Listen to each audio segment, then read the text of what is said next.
156. Brandon Royval is 28 years of age. Royval, the taller man by a couple of inches, but it's a 2-inch reach advantage with the Mexican Brandon Moreno. All right, now for the intros, here's the buff.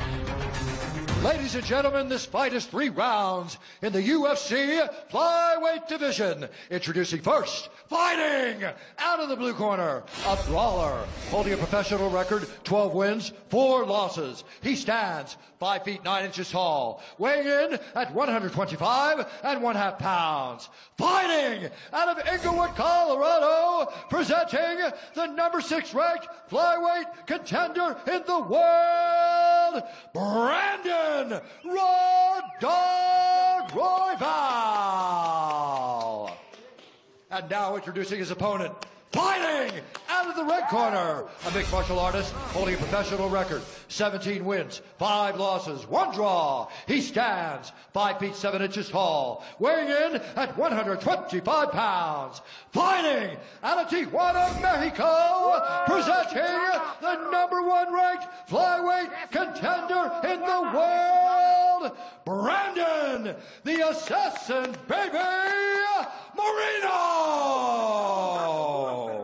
And when the action begins, our referee in charge, Mark Goddard. Mark Goddard will be a busy man the rest of the way. Chrissy Blair's with us tonight. Thank you, Chrissy. Brandon Moreno and Brandon Royval. Huge appetite from fight fans for this matchup tonight. Moreno a -180 favorite at close. Royval +155. This fight clock is brought to you by Toyo Tires, the official tire of the UFC. Royval out of the southpaw stands in blue. Moreno, the orthodox fighter, is in green. In the Carl France fight, I saw a lot of knees from Royval whenever he would try to enter. That's another little wrinkle to the game that we didn't see in the first fight.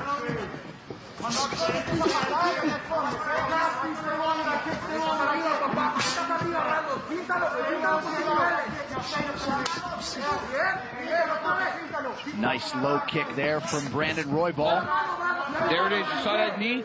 He gives you the idea that he's throwing that outside leg kick, and he throws a knee right up the middle. It landed many times on Carl France. Look out for that guillotine. His guillotine is nasty. His ground game is very high level. Very sneaky off of his back. Moreno's got to watch his P's and Q's. Moreno took him down. Moreno took him down because he got hit with a big punch. Because Royval's constantly moving. He never sits still, whether it's on the feet or on the mat. Nice hip escape from Royval to get back to his feet. That's a great point, DC. That's a big part of his game. He's just constantly moving. Oh, he got tagged.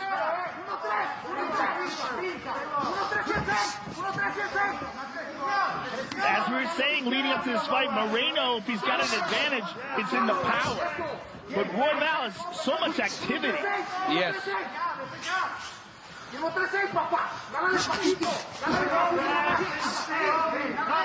Nice job by Royval to raise the guard there. John, Moreno's really loading up on those punches. Because he possesses that power, at times, guys that hit that hard will start to load up and try to find that power shot. And that really hinders you if the fight goes long.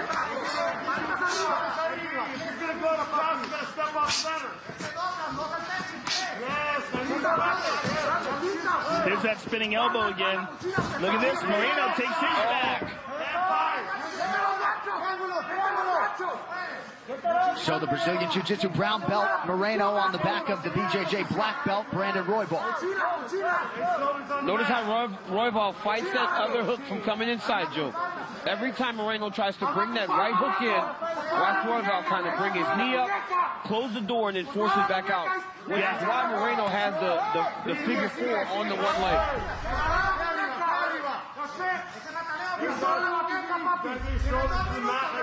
If Moreno knows how to do a twister, hey, if you're I'm about to say that if you're Bryce Mitchell, you already hit that twister here. Or Korean Zombie, he's done it too. Yes. I mean, it's right there.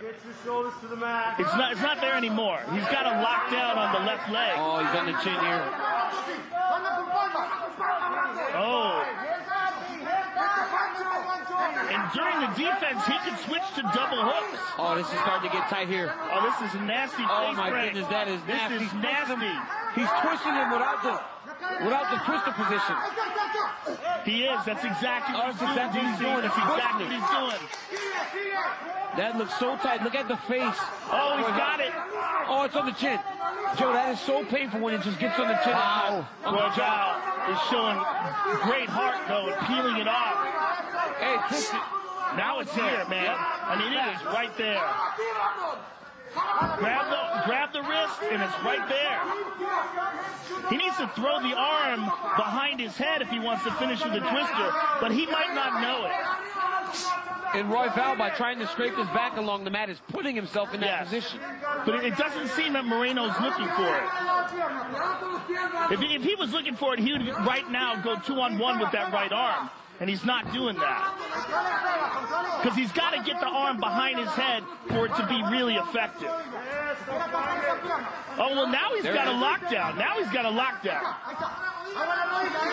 He's got to be careful here. Oh. Good scramble, back on top again. But now Royval has full guard. And his full guard is very active.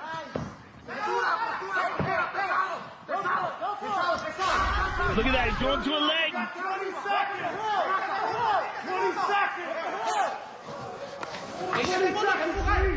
Some pretty good ground striking from Royval. Good job by Moreno turning that position around. Beautiful hammer fist. Oh, man. He started squinting. Yeah, Royval might be hurt. Moreno has some vicious hammer. That's it. Yeah, Oh, my goodness. Yeah, something's wrong with Royval. Oh, wow. Look at his arm. Stay here. Stay here.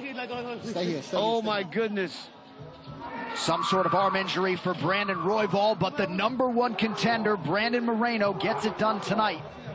Wow. Yeah, he grimaced and he said, and you could see he was hurt very bad.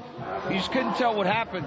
It was in the transition from the leg lock that he was hurt very bad. It looks like he's wrong with the wrist. Round to the Or the arm. Oh, he's in agony, man. Look Might at be his shoulder. He just looked at his shoulder, Joe. His shoulder. It looks like he's trying to pop his shoulder out of socket. Oh, it might. Here, we're going to take a look at it real quick. Watch him turn down, Joe.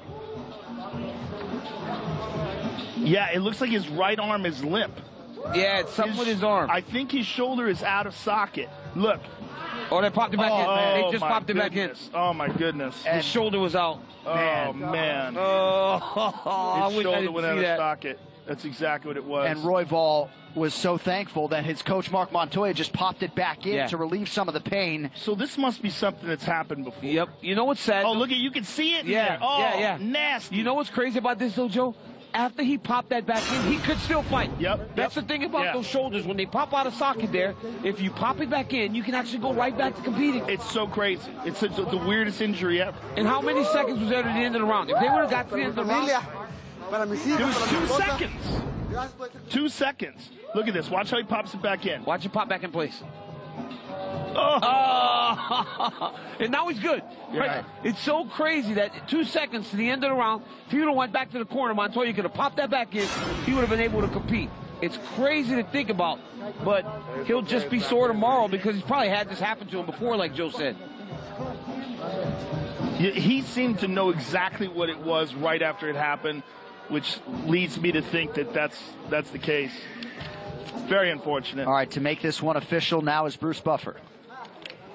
Ladies and gentlemen, referee Mark Goddard's called a stop to this contest at 4 minutes, 59 seconds of the very first round. Declaring the winner by TKO, Brandon the Assassin Baby Moreno. So Brandon Moreno